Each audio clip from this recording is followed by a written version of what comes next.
Hello বন্ধুরা, ভালো আছেন? দেখছেন রোজগের রান্নাঘরে।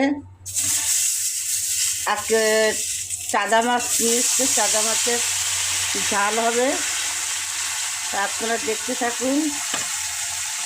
চাদা মাছের ঝাল তো অনেকেই খেয়েছেন, অনেক রকম। আমি একটা করব অন্য পদ্ধতি দিয়ে। আপনারা প্রথম থেকে লাস্ট অবধি দেখুন, ভালো লাগবে। ভালো লাগলে লাইক করবেন, শেয়ার করবেন। হয়ে গেছে, তুলে দিলাম। এবারে কি দেবো? এর মধ্যে সাদা জিরে দিলাম, একটা পেঁয়াজ বাটা দিয়ে দিলাম,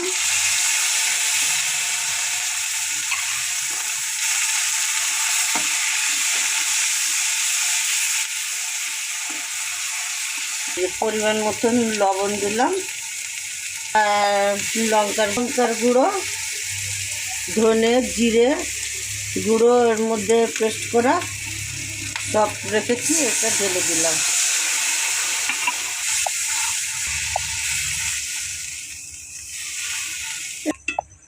ফুটে গেছে বন্ধুরা, মাছগুলো দিয়ে দেবো।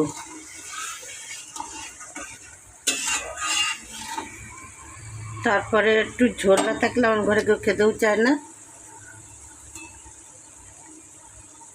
ওর জন্য মাছ ভাজাটা